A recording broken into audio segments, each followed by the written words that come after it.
Hopefully you will also have as much fun as me. So I will talk today about how we can deploy cloud natively, so without building delivery pipelines and so on. My name is Thomas Schuetz.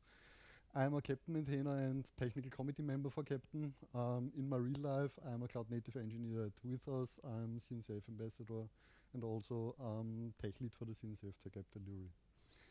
Okay, so this talk will be about why we all like pipelines. The second part will be about the success of GitOps and which challenges this brings to pipelines. Furthermore, we will deal with how we can how we can deliver without pipelines. And a bit of a spoiler up front, we won't be able to build software without deployments. Furthermore, I will talk about how we could get confident in deploying cloud native software. And last but not least, I will give you some ideas on how you can contribute to some things and so on. Okay, so at first, the nice dog on the right side is mine. So, and she also we are doing agility a lot, and she also likes pipelines. So she knows that she runs on that she enters on the one side, and she gets out on the other side, and she has really much fun on it with it. And I think that's the same for us. So every one of us knows CI pipelines. We are thinking in pipelines. So every one of us, at least me, I enjoy building pipelines. I like putting down the pieces, get something in, get something out, and it's really a nice really a nice thing for me. We also like that pipelines are extensible, so we can always put another branch on it. We can always put another step on it. We can make them larger, smaller, and so on. In fact, they never get smaller, they only get larger. And we like them because they are giving things a flow. So, as I said before, we know we get something in and something gets out. So, when we are using our pipelines for deployment, we have some CI workflow before it. So we are building the software, we are testing it, and the third famous one is deploying. After some time, we are publishing artifacts. So we are pushing something to a container registry, publishing Helm charts, maybe also publish Kubernetes manifests, and so on. Then we are deploying something to a quality assurance system. This is mostly done via Helm to a Kubernetes cluster nowadays. After some time, we find out in a pipeline that everything is finished, and we deploy this to production. And this is also done via a pipeline step, which triggers a Helm deployment and pushes this to Kubernetes. So everything is fine. Why do I talk about this today? Is it really? So what we are doing here is doing fire and forget in a very high manner. So we know that our application is working after we deployed it, but we don't know more. So when we are deploying our application in a pipeline, we are triggering a deployment. We maybe we test if something works, but after some time we put a check mark under it and say everything is okay and go further to the next stage. We never know what happens to dependent services. So we might be deploying one service via our deployment pipeline, but we might have 20, 30, 50 services. So each of these services can have an influence on this service which I deploy at the moment. Then it's the same thing. What if something changes? So when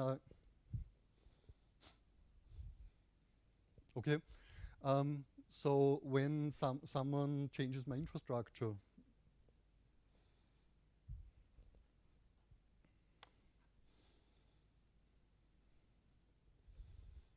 sorry.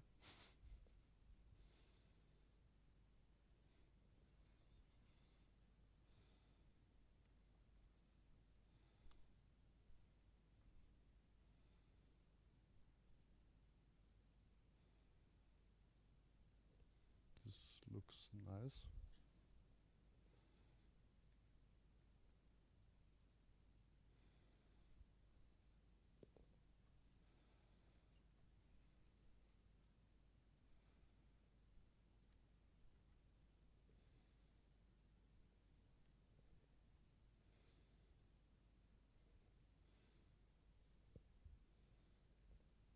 Hopefully this works. It could be that something in the infrastructure changes and which influences my application, and I'll never know if this will work afterwards. Last but not least, things we are doing here are to some extent reproducible, but not always in any case. So in traditional approaches, we always had manual interactions on Kubernetes environments and so on. So a few years ago, a new thing came up which was called GitOps, and solved some of these problems for us. Now we don't have a CI pipeline step which deploys everything. We have a GitOps controller which takes manifests from a repository and applies them on a Kubernetes cluster. This tries to compare the desired state with the Kubernetes cluster, and if something changes and if something has to be done, the GitOps controller knows how to get there. So perfect thing to deploy. And if something on the target cluster changes, it always tries to get us to the next stage. It always tries to get us to its desired state. So very cool things. We have a declarative desired state. So we define something in a Git repository and know that there is something which takes care of getting to the state. This state is continuously reconciled. So when something on the target cluster changes, the GitOps controller takes action on it, and we find out some drift. So yes, when something changes, it gets solved. We have some challenges in there. So we also have the problem with application and microservice deployment. For me, an application is always a large set of workload services, or however you call them. Scheduled deployment can also be a large challenge with GitOps. And one of my favorite topics is promotion. And this is also not so easy in a GitOps environment. So getting back to our pipeline, we also have some CI some CI workflow. So someone will build, test, and deliver the service or application somewhere. We will publish some artifacts. So we have a container, we have a Helm chart, we have manifests or whatever. But then we deploying using GitOps is only pushing something to a Git repository, and this is where the problem starts, because starting with this, the pipeline is decoupled from the deployment. So afterwards, the GitOps controller queries the repository and applies this on our Kubernetes cluster, easy as that, or wherever you want to deploy. Then some magic happens.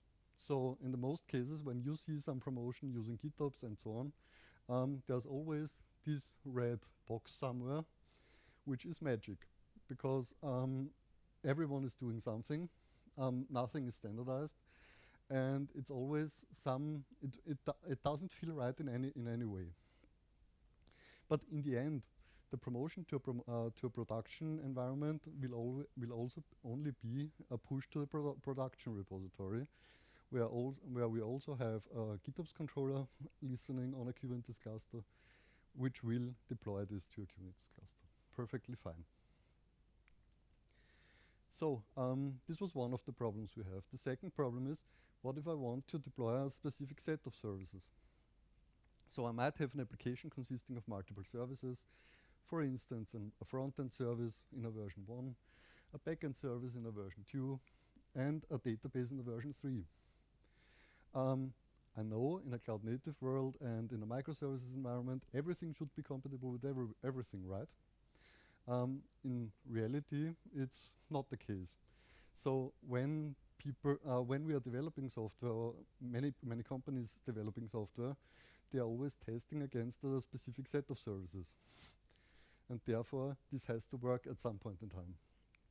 So in the end, we have to couple everything into an application, and this might have an own versioning scheme, such as a version 3 or whatever.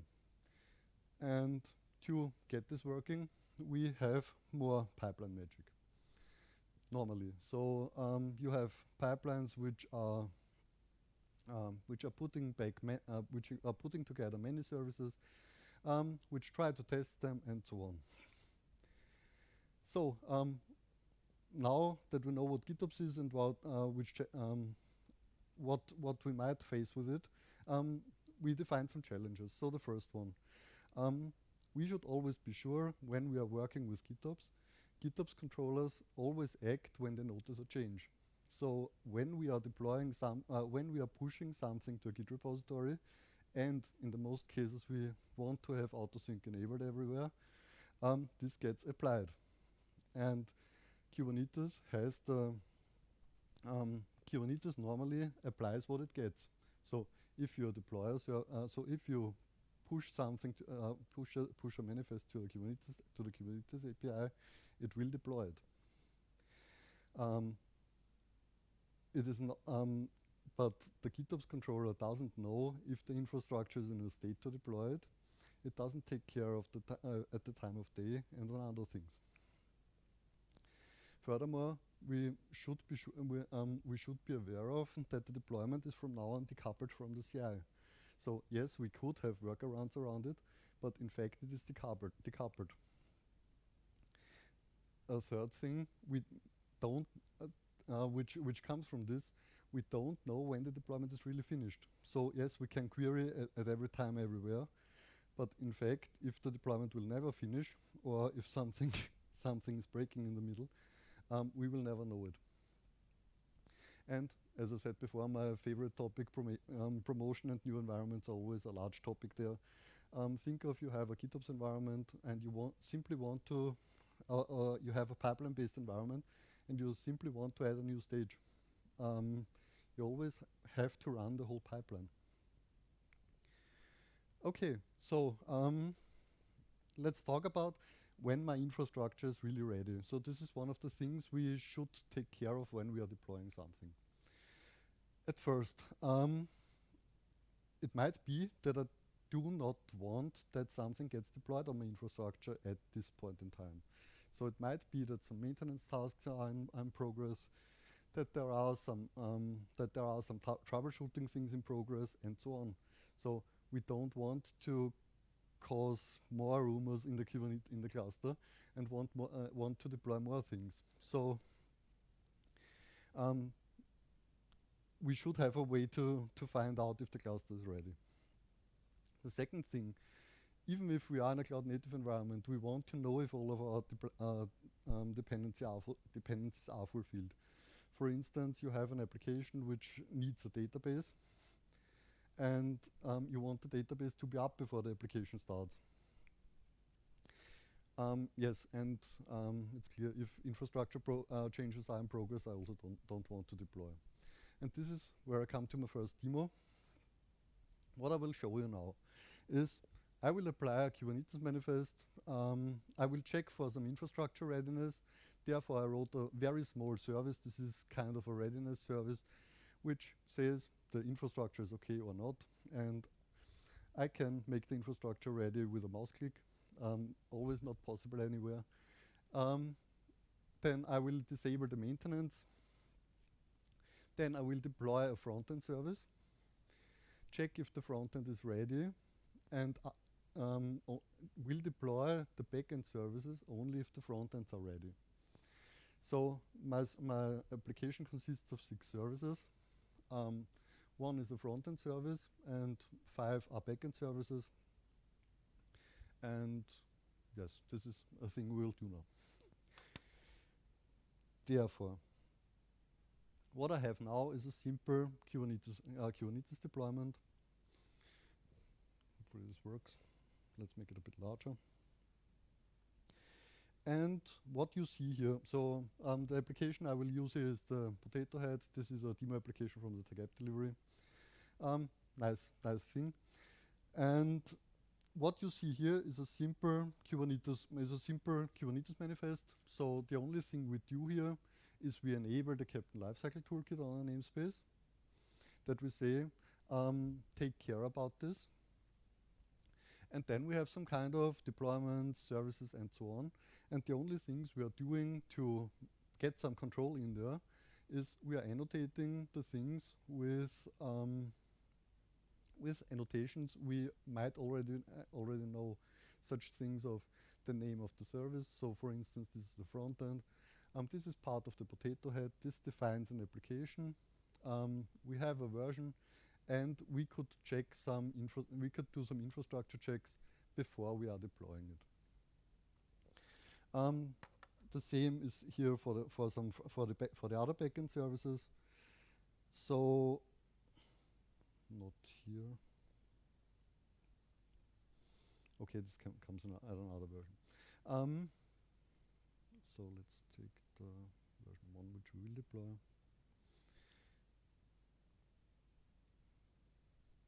What we see here, so we will template here a bit. We also see that we have a pre-deployment task for the front ends for the other services. As I said before, I will use the Captain Lifecycle toolkit to do this. And at some point, I also have to define my application. So the set of services which I want to deploy together. And therefore, we had to create a new custom resource in Kubernetes. And what you see here is that we gave a version to this application, we gave it a name, and we added all of the workloads of which this application consists. And we also said what it should do before it deploys. So we have some kind of a pre-deployment task. And as long as and any workload which does not belong to this application will not get deployed, as we will see furthermore.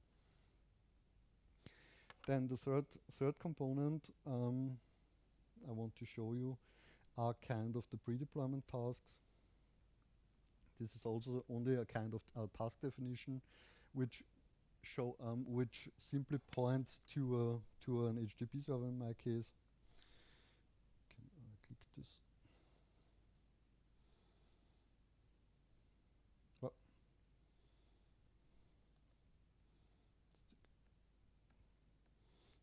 too much Windows open today.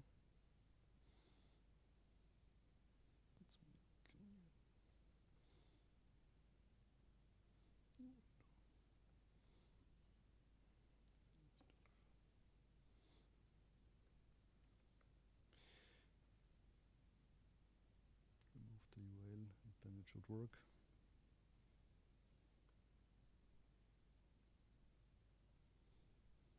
Perfect.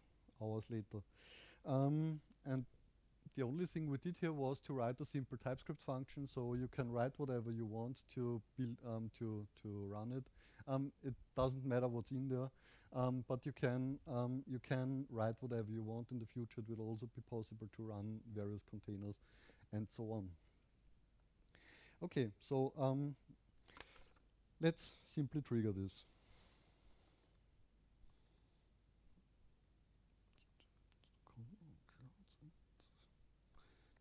This one, then we have this one.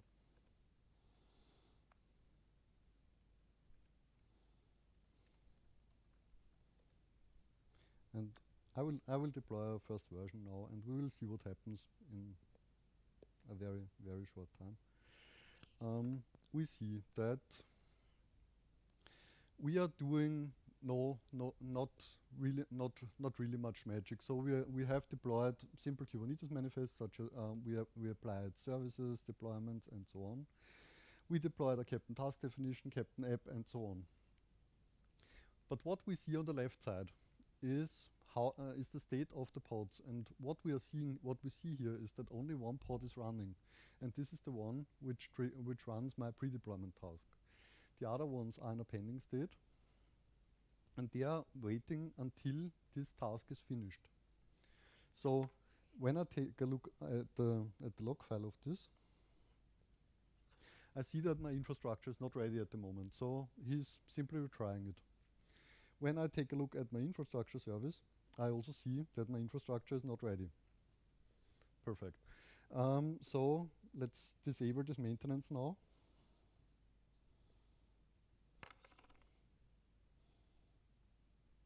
Today is not a good day for demos.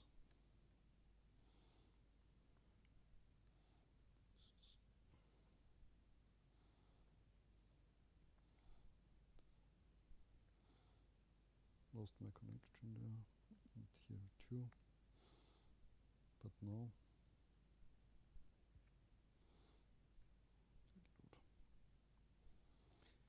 Okay.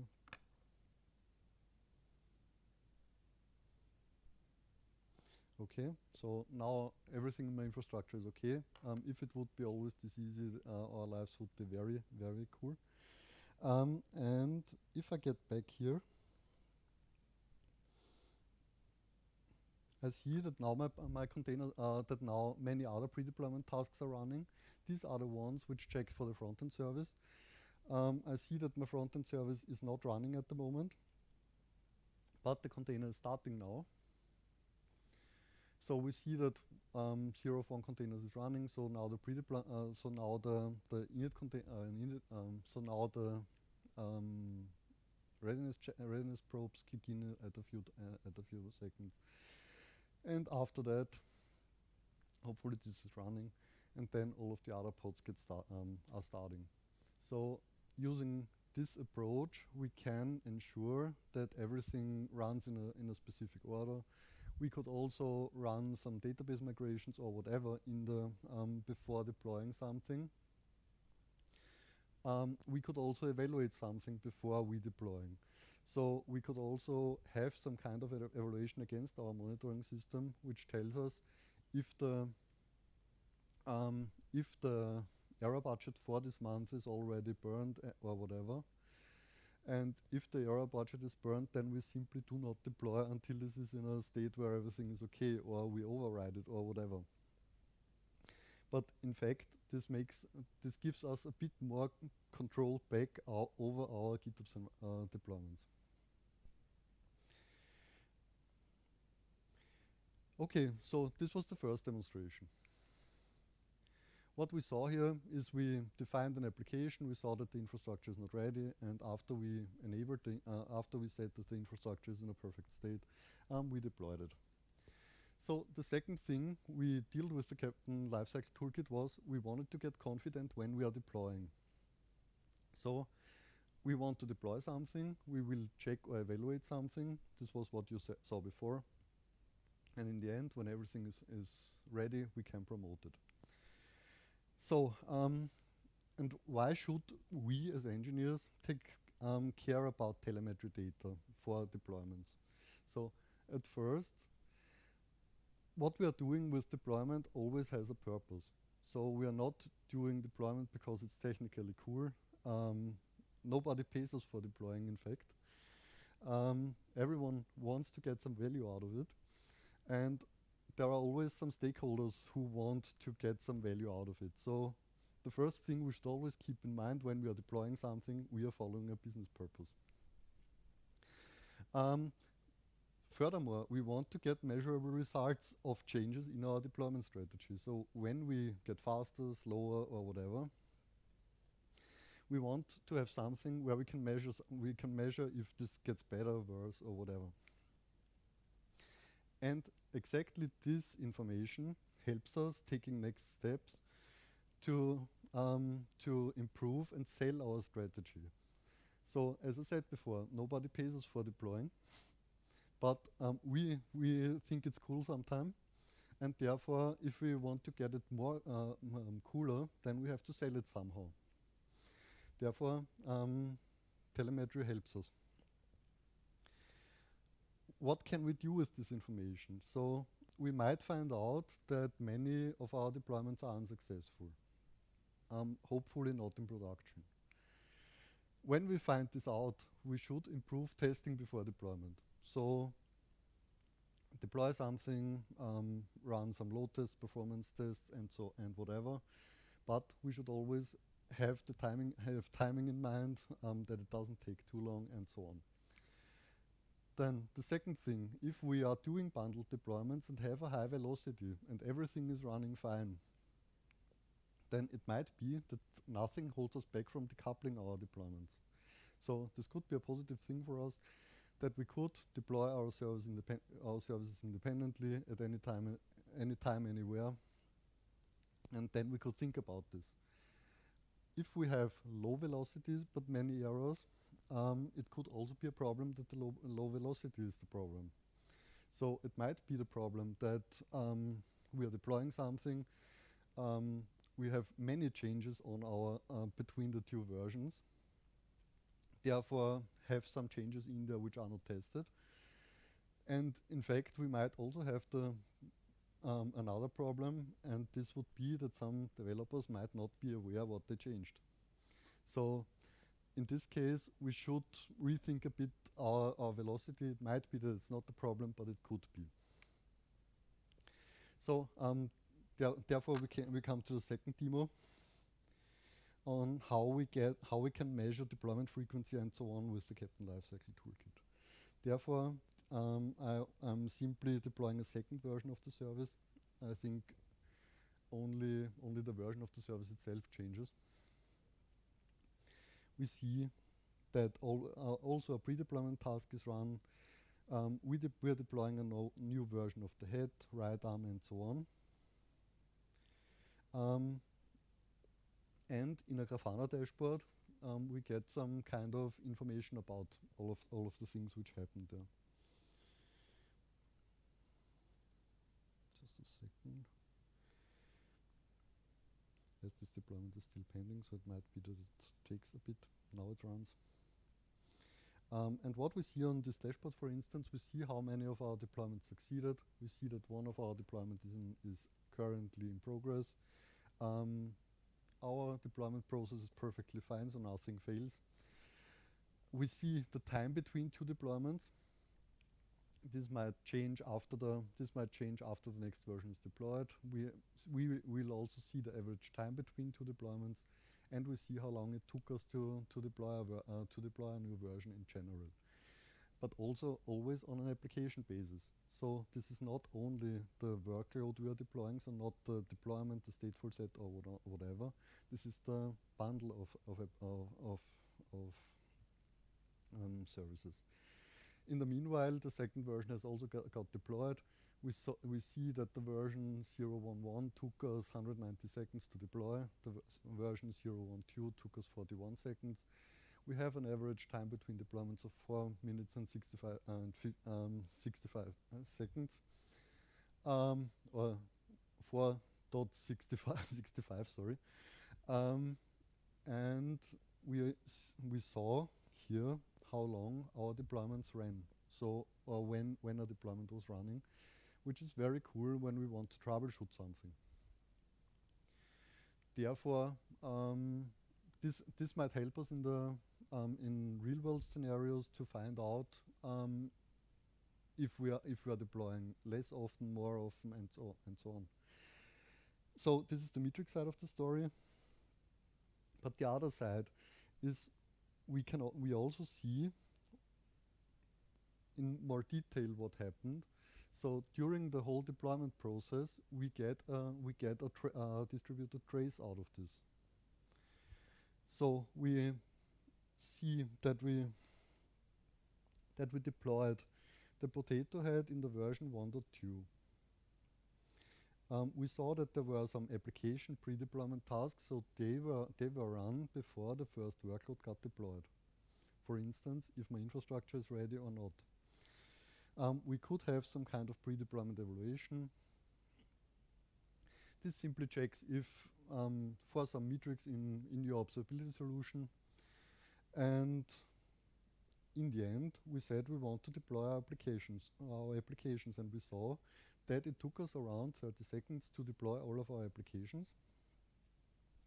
We see the tracing information for all of our services, and we also see that after everything got deployed, we can run some post-deployment tasks and post-deployment evaluations. So all of the things we are deploying here is under control, more or less. So if a GitOps controller comes and applies something on the Kubernetes API, it is his intention or its intention. But in fact, we have control over it when it gets scheduled, and can take some actions before it and afterwards. Okay, to get back. Okay, so now we got some insights into our deployment and so on. Let's take a look at the last thing of getting confidence in there. When we are deploying something, we might have such a picture here. So we might have a lot of pods which are all running which are all in a running state. Everything looks fine. We might also have services. They are all there. Everything accessible and so on. And in the end, we get this one. So in fact, it could be the case that technically everything is fine. So we applied something to Kubernetes, health checks, readiness checks, and whatever are defined. Let's say it in this way. So it could also be that a health check only returns health okay. But in the end, if a customer tries to visit the page, it is not available, or it is terribly slow, or whatever. Therefore, we should know that our applications are working, and this was what I showed you in the trace before. What we are doing here is we are doing pre-deployment tasks or evaluations based on the application level. This could be some kind of preparation of infrastructure. This could be evaluating metrics. Then we are deploying the workloads, and in the end, we can run tests or notify after the deployment and evaluate metrics afterwards. And we are doing the same thing for each workload. So you can do this on the application level and on the workload level. So if you want pre-deployment tasks on only one service, then simply implement them. So I will show a third demo. In this case, I will also apply a manifest.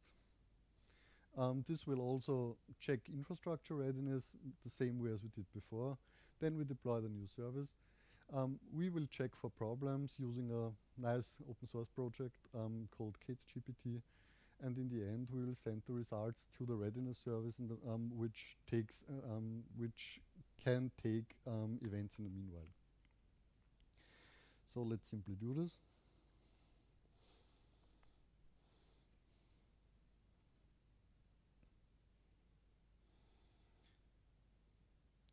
You see that almost nothing changes, only one service comes, gets more. Then this is pending, this takes some time. Hopefully I have enough memory.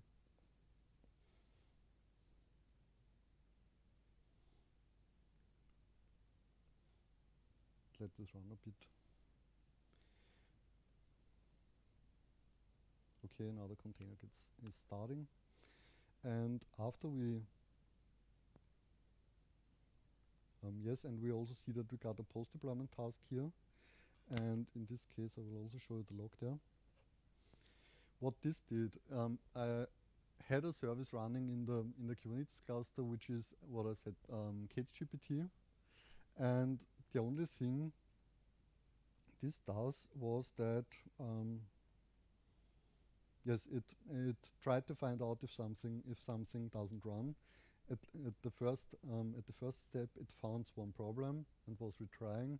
In the second step, it didn't find a problem anymore, and therefore it returned. When we get back to our infrastructure service here,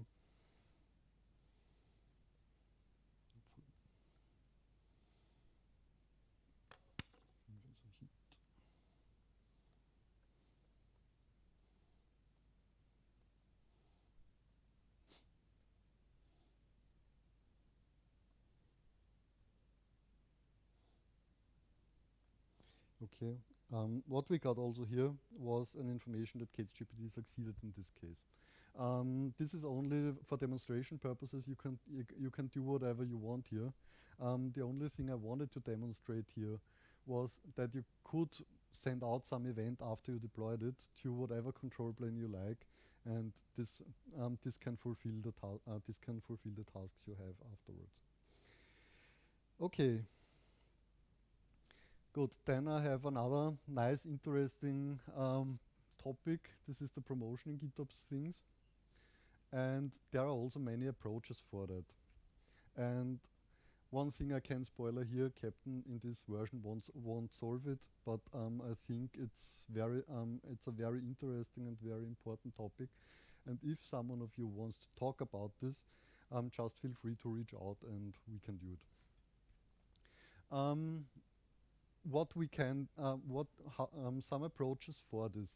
We can always watch deployments and trigger the next deployment. So, for instance, you have something in the pipeline which watches the old deployment, and if everything is ready, it can trigger something. Not very nice. The second thing we often see in some GitOps manuals, also in some courses and so on, is some kind of manual promotion. So go to the Git repository, change some version, and put it in. Also not really optimal. The third one is you can also run a post-deployment task. This is a thing you can solve with Captain, and this is also implemented, and trigger a promotion step in the pipeline tool of your choice. Could also be a nice option.